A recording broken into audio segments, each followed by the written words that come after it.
Uma das leis mais importantes no Brasil é aquela que foi aprovada por unanimidade no Congresso Nacional em 2014, o Plano Nacional de Educação, indicando ali um conjunto de metas, de objetivos e estratégias.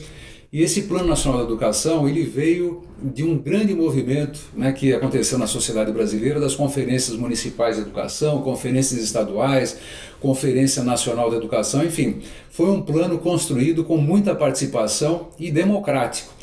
Tem a sua perspectiva de ser realizado num período de 10 anos, já passaram 5.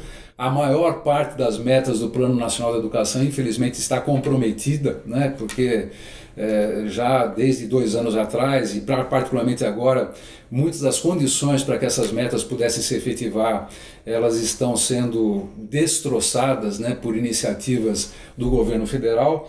Mas é necessário defender o Plano Nacional de Educação. Para defendê-lo nós temos que conhecê-lo e, portanto, é papel de todos aqueles que militam pela causa democrática e pela soberania nacional conhecer e defender essa obra da sociedade brasileira que está recepcionada numa lei. Bom, a educação no Brasil ainda está reproduzindo muitas desigualdades.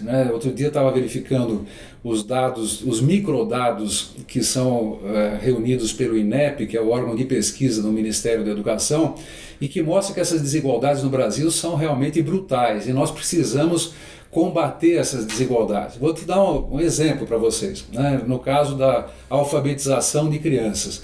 Nós todos acreditamos que a alfabetização na idade certa, ela deve ser uma verdadeira obsessão no Brasil. Nós não podemos permitir que nenhuma criança fique para trás.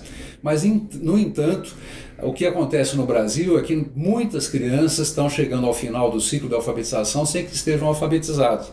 Só que essa situação é muito desigual entre as crianças pertencentes a famílias mais ricas e aquelas que são mais pobres.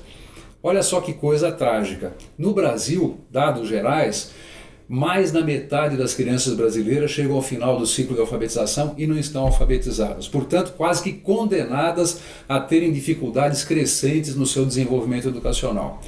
Mas quando a gente olha aquelas crianças que são pertencentes às famílias do nível socioeconômico mais baixo, esse percentual chega a apenas 20% na sua capacidade de leitura e apenas 14% dos domínios básicos de matemática para aquela idade. Quer dizer, isso é uma tragédia, que nós estamos, pela educação, reproduzindo. É fato que as políticas afirmativas que nós colocamos em prática, principalmente durante os governos Lula e Dilma, elas fizeram diminuir essas diferenças, e isso é muito importante, dar continuidade a políticas afirmativas. Mas veja, por exemplo, no caso do ensino médio, quando a meninada já está com os seus 17, 18, 19 anos e concluindo o ensino médio. Ali também se reproduz de uma maneira dramática essas desigualdades. Veja, por exemplo, que enquanto os jovens pertencentes às famílias de nível socioeconômico mais alto, por exemplo, no caso de domínio dos conhecimentos relacionados à língua portuguesa, chegam a quase 85%, quer dizer, concluem o ensino médio conhecendo, boa parte deles conhecendo o esperado em língua portuguesa, e em matemática isso chega a quase 70%.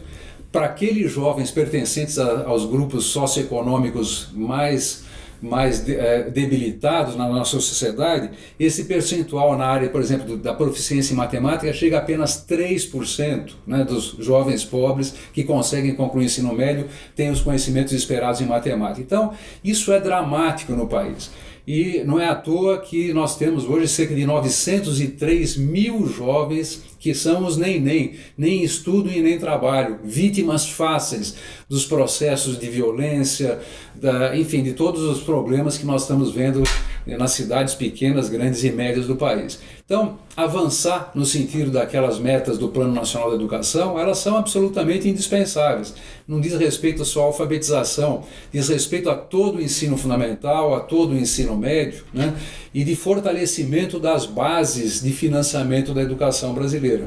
Um dos grandes ataques que o Plano Nacional da Educação está recebendo já aconteceu durante o governo Temer e agora se aprofunda durante o governo Bolsonaro, Durante o governo Temer, você se lembra que foi aprovada aquela emenda constitucional número 95, que limitou os gastos da União, né, e, portanto, tem comprometido fortemente os recursos destinados para a educação e para as áreas sociais como um todo.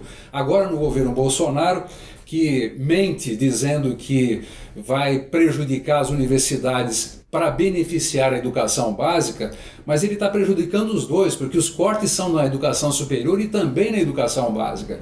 A proposta orçamentária para o ano de 2020, no ano que vem, já apresentada pela área econômica do governo Bolsonaro, prevê cortes dramáticos exatamente na educação básica. Bom, enfim, o que eu gostaria aqui de lembrar é que nós temos um plano de educação, ele precisa ser conhecido, defendido, e essa defesa se faz já, né? Quer dizer, a educação brasileira ainda é uma reprodutora de desigualdades, mas é muito importante que a gente olhe onde ela está avançando no Brasil.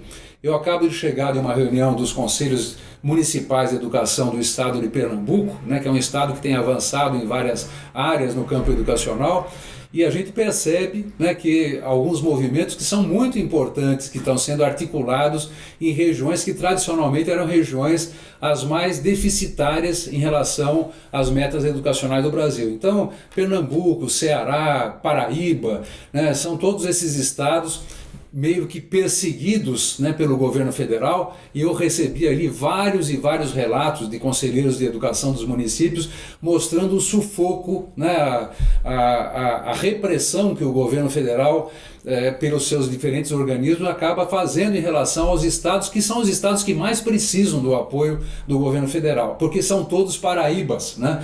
E, portanto, o governo federal os considera como inimigos políticos, prejudicando populações que deveriam ser apoiadas pelo processo democrático, participativo, porque são populações que dependem de educação, de saúde e de investimentos importantes na parte de infraestrutura que começaram a secar exatamente pelas ações do governo federal. Então, defender o Plano Nacional da Educação, fortalecer as estruturas de representação e de participação na sociedade em torno da defesa dessas metas é uma prioridade importante nesse instante em que a educação, como vários setores da sociedade brasileira, encontram-se sob ataque.